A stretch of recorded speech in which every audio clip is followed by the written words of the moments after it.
But he wanted to justify himself, so he asked Jesus, "Who is my neighbor?" And in reply, Jesus said, "A man was going down from Jerusalem to Jericho when he was attacked by robbers. They stripped him of his clothes, beat him, and went away, leaving him half dead.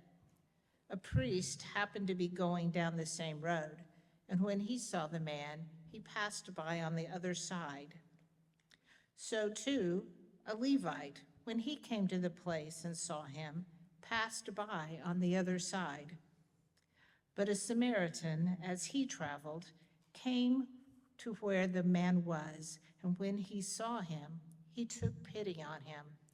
He went to him and bandaged his wounds, pouring on oil and wine. Then he put the man on his own donkey and brought him to an inn and took care of him. The next day, he took out 2 denarii and gave them to the innkeeper.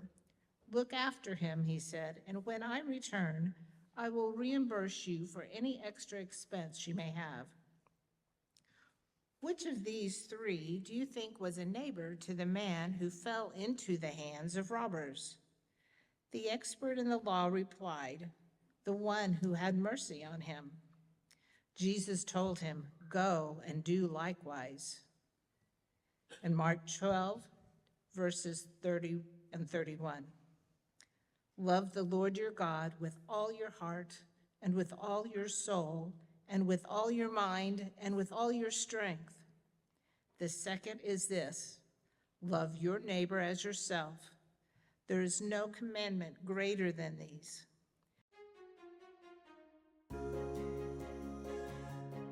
I told Kurt that I would be more than happy to trade with him, but he didn't want to. You're smarter than I thought, Kurt.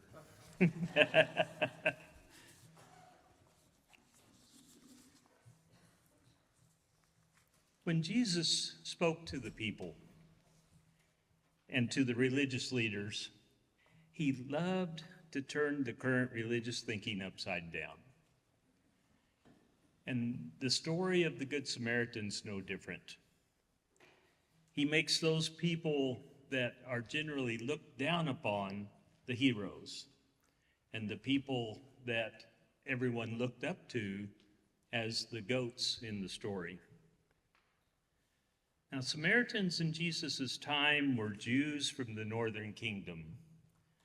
They intermarried with non-Jews, didn't practice their religion that the Jews in the southern kingdom did. They didn't keep their bloodlines pure. In fact, many Samaritans practiced idolatry. They were despised by their distant relatives in the south. Now, it seems that every generation in every part of the world has their favorite group of people that they have learned to dislike or hate. And in the short period of our country's history, we've had a few groups that we've learned to hate. And just to name a few, the English, the Irish, Germans, Chinese, Japanese, Puerto Ricans, Hispanics, African Americans, Native Americans, Jews, Muslims, Mormons, Unionists, Confederates, and those who are gay, just to name a few. And if I left anybody out, I'm sorry. Because every one of us, somehow, some way, either in our ethnic origin or in our beliefs, have been a part of being hated. Samaritans were just about as low on the religious and social totem pole as one could get at the time that Jesus traveled and taught. They didn't follow the laws of Moses. They worshiped more than one God. They didn't look or act like the Jews of the South. Let's move forward a couple of millennia. It was May 29th, 1942. Mary's life was about to change. The president signed Executive Order 9066, permitting the military to remove citizens from designated zones on the West Coast. This was the day Mary and her family were being uprooted from their home and placed in a camp for 2.5 years. She was displaced from her parents' farm that they owned, where they were business people. They were citizens. They were displaced by their government solely because of their race. Mary Tsukamoto was a U.S. citizen. Her grandparents left Hiroshima, Japan in 1885 and worked first in Hawaii and then finally settled in a small town on the coast of California called Florin, just south of Sacramento. Mary's father and mother were born in California, and so was she. They were farmers. Grapes and strawberries were their main crop, and they did it so well that it became a lucrative business. And it attracted more and more Japanese immigrants to work the farms in the area, much to the dismay of the local whites. But the little town of Florin began to flourish. But all that had to be left behind as she and her family were gathered up and sent to a camp in Jerome, Arkansas. Anyone been to Jerome, Arkansas? It's a little swampy area just north of the Louisiana border. Looks familiar with a lot of things we've seen about World War II, doesn't it? All people of Japanese descent along the West Coast were deemed a threat to the national security of the United States merely because of their race, no matter what their actual citizenship was. Over 125,000 people were uprooted and placed in 10 different camps that looked like that in remote areas around the United States. But this sad story doesn't end here. Most of the community of Florin participated in blanket racism, hatred, abusive statements, vandalism, and they were relieved to see their Japanese neighbors carted off. But one man, Bob Fletcher, was a state agricultural inspector, and he'd become friendly with the Tsukamotos, say that 5 times real fast, in the years prior while inspecting their fruit. And he did agree with the government's mandate. He felt it was wrong, and he spoke with the Tsukamotos before they had to leave, and he assured them that he would tend to their crops, make sure that they were harvested, cared for, and that he would pay their property taxes so that the government couldn't seize their farm for however long it took. He had no clue it was going to be 2.5 years, nor did they. He worked 14 to 18-hour days. Next slide.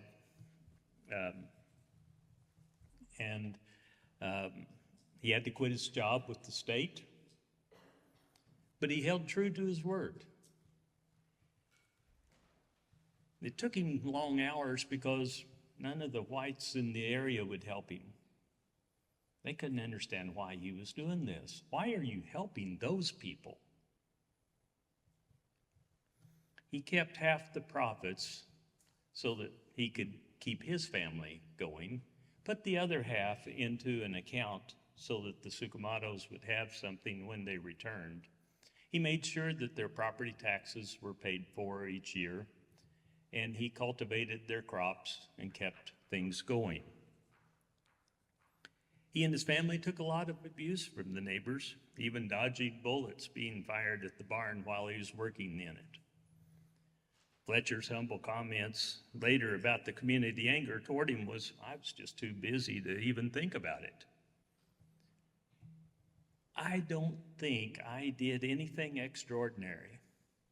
I just did what had to be done for 2.5 years. On December 17th, 1944, President Roosevelt revoked the West Coast Exclusion Order, allowing Japanese Americans to go back to their homes. Most of them were not as fortunate as Mary and her family. They didn't have a home to come back to. But thanks to Fletcher, the Tsukumotos had a home. They had money. They had a farm. They still had a business. His actions certainly were not without a price.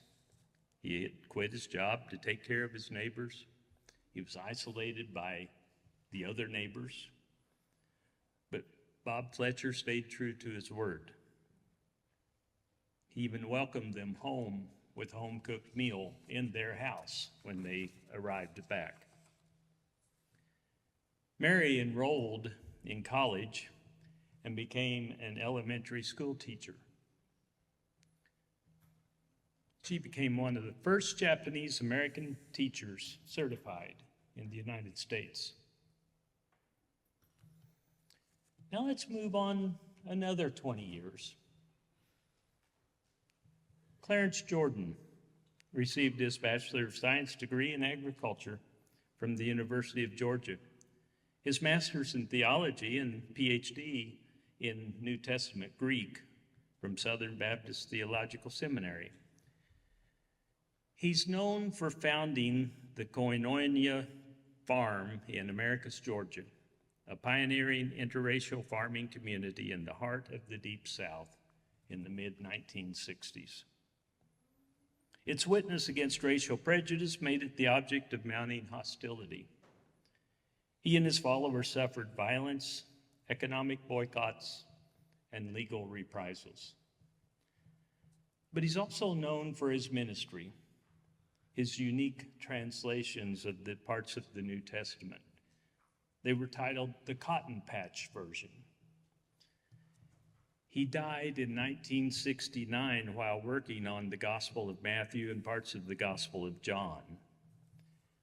There's a wonderful video skit from the Cotton Patch version of the Good Samaritan on YouTube. It's about 3.5 minutes long. We're not allowed to show that here today, but I can read to you from his version of the Good Samaritan story. One day, a teacher of an adult Bible class got up and tested him with this question. "Doctor, what does one do to be saved?" And Jesus replied, "What does the Bible say? How do you interpret it?" Well, the teacher answered, "Love the Lord your God with all your heart and with all your soul, with all your physical strength and with all your mind, and love your neighbor as yourself." "That's correct," answered Jesus. "Make a habit of this and you'll be rewarded and saved." But the Sunday school teacher, trying to save face, asked, but just who is my neighbor?" And then Jesus laid into him and said, "A man was going from Atlanta to Albany, and some gangsters held him up. When they'd robbed him of his wallet and a brand new suit, they beat him up, drove off in his car, leaving him unconscious on the shoulder of the highway. Now, it just so happened that a white preacher was going down that same highway. When he saw the fellow, he stepped on the gas and scooted on by. Shortly afterwards, a white gospel song leader came down the road, and when he saw what happened, he too stepped on the gas. Then a black man traveling that way came upon the fellow, and what he saw moved him to tears. He stopped, bound up his wounds the best he could, drew some water from his water jug to wipe away the blood, and then laid him on the back seat. He drove on into Albany and took him to the hospital and said to the nurse, "You all take good care of this white man I found on the highway. Here's the only $2 I got, but you all keep it, and you keep an account of what he owes, and if he can't pay it, I'll settle up with you when I make a payday." Now, if you'd been the man held up by the gangsters, which of these three, the white preacher, the white song leader, or the black man, would you consider to have been your neighbor? Well, the teacher of the adult Bible class said, "Why, of course, the one who treated me kindly." And Jesus said, "Well then, you get going and start living like that."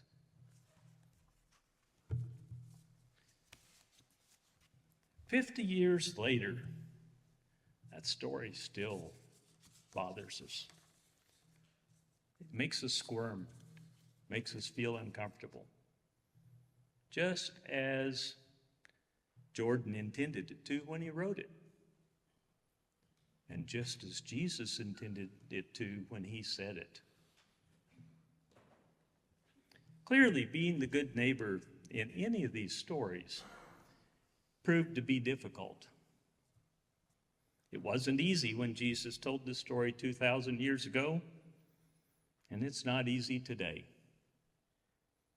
It takes us out of our comfort zone. It puts us on the spot. It puts us in a place we don't want to be. Often it requires going against the norm of our friends or our community. It's unpopular.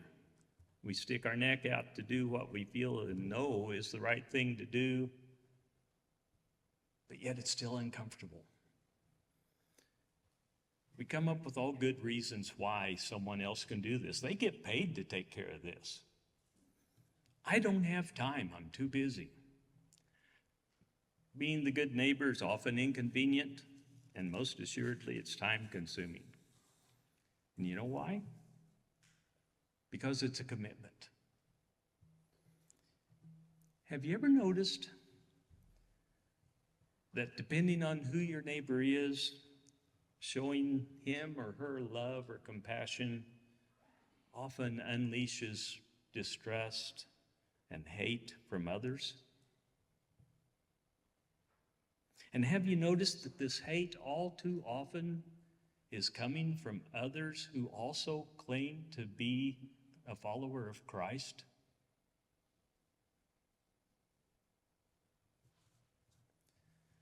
We as a church are to be the sowers of the seed.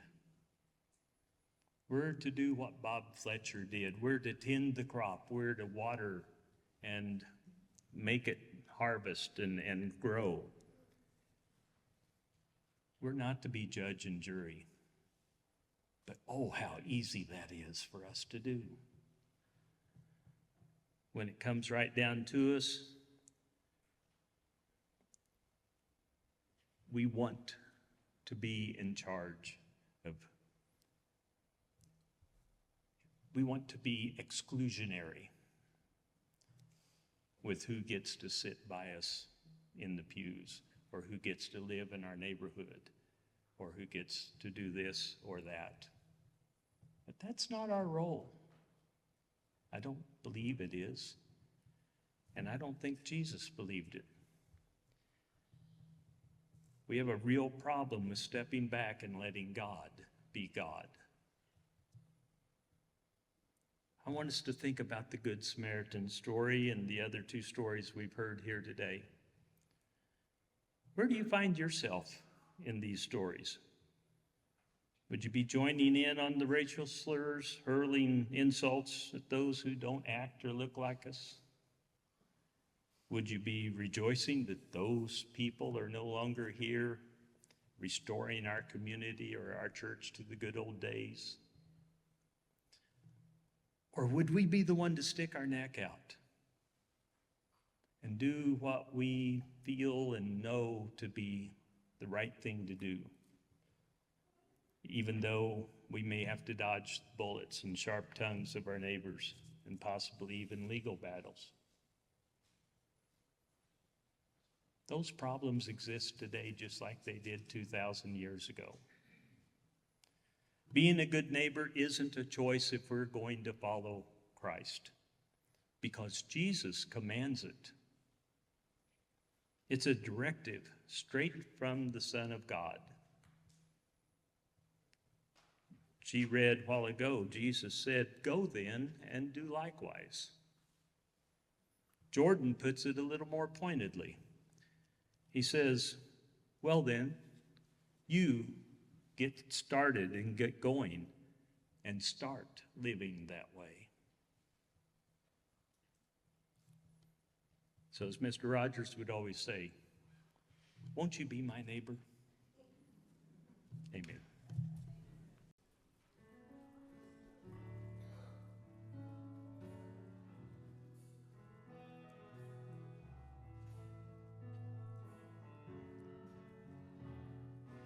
Thousand generations falling down in worship to sing a song of ages to the Lamb. And all who've gone before us and all who will believe will sing a song of ages to the Lamb. Your name is the highest, your name is the greatest, your name stands above them all.